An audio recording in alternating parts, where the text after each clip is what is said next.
Сәлеметсіңдер ме балалар?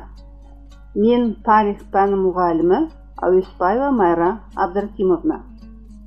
Бүгінгі сабақтың тақырыбы Қазақстандағы ұжымдастыру.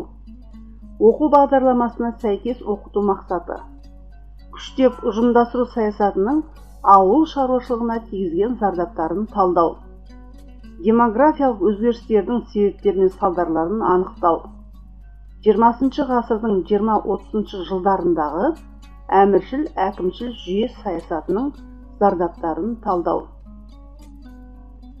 Ұжымдастыру Қазақстан жерінде қалай өтті? Ұжымдастыру саясаты жайлы не білесің? Кеңес өкіметі тәркілеу саясатын қалай жүргізді? Қазақстан тарихында келеңсіз оқиғалардың бірі 20 ғасырдың 20-30 жылдары жүргізілген ауыл шаруашылығын ұжымдастыру саясаты еді. 1926-1927 жылдары шабындық және егістік жерлер қайта бөлінді. Алайда жерді қайта бөлу экономикалық жағдайды жақсарта алмады. Себебі қазақтар қалыптасып келген дәстүрлі мал шаруашылығының ерекшелігі ескерілмеді. Шабындық және кәсіптік жерлер ауқатты шаруалардан тартып алынды. Тартып алынған жерлер кедейлер мен орта шаруаларға берілді. Бірақ кедей шаруалар жерден бас тартып бұрынғы иелеріне қайтарып берді. Осылайша бұл шара ауылдағы жағдайды бұрынғысынан да ушықтырып, шабындық және егістік жерлерді қайта бөлу сәтсіз аяқталды. Қазақстан орталық атқару комитеті мен халық комиссарлар комитеті 1928 жылы 27 тамызда ірі бай шаруашылықтары мен жартылай феодалдарды тәркілеу және жер аудару туралы декрет шығарды. Өлкелік партия ұйымын басқарған Голощекин ауылды теңестендіру ұранымен жаңа революция жүргізудің идеялық саяси негізін жасады. Компартияның 1927 жылы өткен 15 съезінде ауыл шаруашылығын ұжымдастыру бағыты жарияланып, оны 1932 жылдың көктеміне қарай аяқтау жоспарланды. 1928 жылдың 27 тамызда бүкіл ресейлік коммунистік большевиктер партиясы Қазақ өлкелік комитеті барлық еңбекшіге деген үндеу қабылдады. Декрет пен үндеу 5 қыркүйекте баспасөз бетіне жарияланды. Онда қазақ байларын тәркілеу 20 қыркүйектен басталып 1 қарашада аяқталатыны ескертілді. Бай және орташа байлардың мал мүлкін тәркілеп мемлекетке өткізу керек деп шешті. Бұл декрет бойынша көшпелі аудандарда 400-ден астам ірі малы барлар, жартылай көшпелі аудандарда 300-ден астам малы барлар, отырықшы аудандарда 150-ден астам ірі малы барлар бай қожалықтарға жатқызылды. Алайда жоғарыдан берген бұйрық 2 есе артығымен орындалып, бай мен орташа байлардың қатарына шатырлы үйі бар, 1-2 аты бар адамдар жазықсыз кіргізіліп, отырықшы аудандарда 100 тұяғы барларда ірі байлар қатарына жатқызылып, тәркілеуге ұшырады. Тәркілеу заңды бұзу арқылы жүзеге асырылды. Орташа шаруашылық иелер бай қатарына жатқызылды. Барлық жинап келген мал мүлкін бір күнде айырылғысы келмей, бір түнде шетел асып көшіп кеткендер де болды. Негізгі соққы ірі байларға бағытталды. Бірақ елге жіберген уәкілдер көбінесе орташаларға, кейде кедей шаруаларға да зиянын келтірді. 700-дей шаруашылық тәркіленді. 145 мың бас мал кедейлерге бөлініп берілді. 1930-1931 жылдары республикадан тыс жерлерге 6800 адам жер аударылып, қазақ жеріне 180 мың кулак қоныс аударып келді. 1929 жылдан бастап машина трактор станциялары құрылды. Ұжымдастырушылар 8000 еді, Ресейден 1204 адам жіберілді. Қатаң жүргізіліп, жаппай қуғындау мен лаңкестікке негізделді. Кулактарды жою дейтін науқанның зардаптары өте ауыр болды. 1930-1932 жылдары елде аштық етек алды. Халықтың саны азайып, 6,2 миллионның 2,1 миллион аштықтан қырылды. 1929-1930 жылдары Қазақстан бүкіл ресейлік мемлекеттік саяси басқармасының уәкілетті өкілдерінің үштігі толық емес деректер бойынша 9805 іс қарады. Солардың ішінде 3386 адамға ату, 13150 адамға 3 жылдан 10 жылға дейін мерзімге концентрациялық лагерге қамау жөнінде үкім шығарылды. Үштіктің хаттамалары Қазақ өлкелік партия комитетінің мәжілісінде қаралып, оларға Голощекиннің, Құрамысов, ал 1930 жылғы 9 наурыздан бастап бүкіл ресейлік коммунистік большевиктер партиясы Қазақ өлкелік комитетінің өкілі Рошаль қол қойып отырды. Ұжымдастыру кезінде Ақмола округінде сотталғандарды үй ішімен қоса 24 сағат ішінде жер аудару фактісі орын алды. Ақтөбеде және Павлодар округтерінде кедейлерді ұрып соғу, оларды суық құйып азаптау жағдайлары кездесті.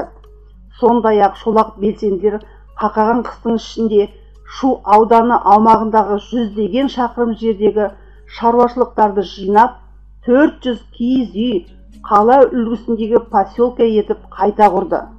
Жалған белсенділер отырықшыландыруды 3 жылдың орнына 3 күнде аяқтап, мал өсіруші шаруашылықтарды сол жерде ұжымшарға жаза бастады. Жоғарыдан берілген нұсқауларда жойылатын кулак қожалықтардың жалпы шаруашылықтар санындағы үлесі 3-5%-дан аспауы тиіс еді. Ұжымдастыру кезінде ұлт зиялылары, оның ішінде Бесеудің хаты ретінде 1932 жылы маусымдағы жазған хатында Голощекин мырза, елдегі жағдайды қалай сіз білмей отырсыз? Қайшылық, аштық, үй-үйді аралап бір үзім нан сұрап жүрген аштардың айтуына қарағанда, бір ауылдар тіпті бос қалған. Қол қусырып бос отыруға болмайды. Бұған бір шара қолдану қажет деп хат жазды. 1932 жылы 29 қыркүйекте және 1933 жылы 31 қаңтарда жазған екі хатының бірінде құрметті Сталин жолдас, сіз мүмкін елдегі жағдайдан хабарыңыз жоқ шығар. Олай болса мен сізді хабардар ету мақсатымен хат жазып отырмын. Елде аштық кең жайлады, деп жазды Тұрар Рысқұлов. 1926 жылдың өзінде Сәдуақасов және Қожановты ұлтшыл деген кінә тағылды. 1928 жылдың аяғында Голощекиннің саяси қарсыластары Рысқұлов, Меңдешев, Байтұрсынов, Дулатов, Аймауытов, Жұмабаевтарды 2 жылдан кейін Тынышбаев, Досмұхамбетовтар сияқты ұлт зиялыларын тұтқындады. Голощекиннен кейін республикада басшылығына келген Мирзаян күштеп ұжымдастыру бағытының зардаптарын азайтуға қол жеткізді. Балалар, осы тақырыпқа байланысты тапсырма орындаймыз. Бірінші тапсырма ақиқат және жалған. Берілген оқиғалардың ақиқат не жалған екенін анықтаңыздар.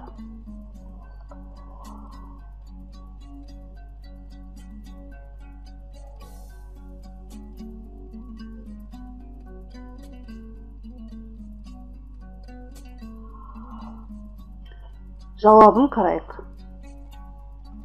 1925-33 жылдары Голощекин Қазақстанда билік етті. Дұрыс, ақиқат. Голощекиннің кіші қазан идеясын насихаттады. Ақиқат. Сталин Голощекиннің ұсынысы бірден-бір дұрыс емес саясат деп мәлімдеді. Бұл жалған балар, негізі дұрыс деген. Кіші қазан саясатына қарсы шыққан Қазақстанның қоғам қайраткерлері Сәдуақасов, Мыңбаев. Ақиқат. Қазақстандағы индустрияландыру тұстасыз келген КСРО халық шаруашылығын дамытудың екінші 5 жылдығымен тұспа-тұс келді. Жалған. Балалар, бұл жерде бірінші 5 жылдықпен тұспа-тұс келген. Пурнаков Орал Ембі мұнай ауданын зерттеді. Ақиқат. Қазыбеков қатардағы жұмысшыдан түрксіб темір жолдың бастығына дейін көтерілді. Жалған. 1939 жылы қалаларда қазақтардың саны 375 мың.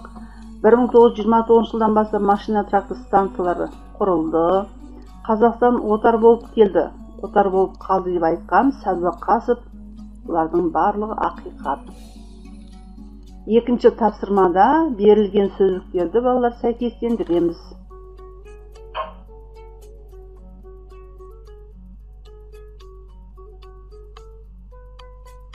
Балалар жауаптарын тексереміз.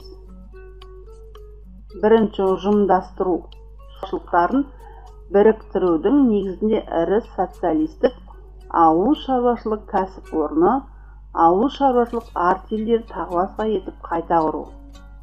Ал демография дегеніміз бұл белгілі бір халықтың, ұлттың, ұлыстың, этникалық топтың санын, құрамын, құрылымын, аумаққа бөлінуін, өсуіне кему динамикасын, қоғамдық тарихи жағдайлармен байланысын зерттейтін ғылым. Депортация. Мемлекеттен тұлғаны мәжбүрлеп шығару. Төртінші босқындар. Қоғамда белгілі бір күштердің саяси, экономикалық, этникалық қысым, соғыс, табиғи апат қысымына қарсы тұруға төзуге шарасыз болудың әсерінен өз елінен басқа елге көшуге мәжбүр болған адамдар. Бесінші қосшы, бұл еңбекші кедей шаруа. Алтыншы кулак, ауқатты шаруа. Балалар үйге тапсырма, тақырыпты оқу, оқулықтағы сұрақтарға жауап жазып келу және осы ұғымдарды жаттау. Назарларыңызға рахмет. Сау болыңдар балалар.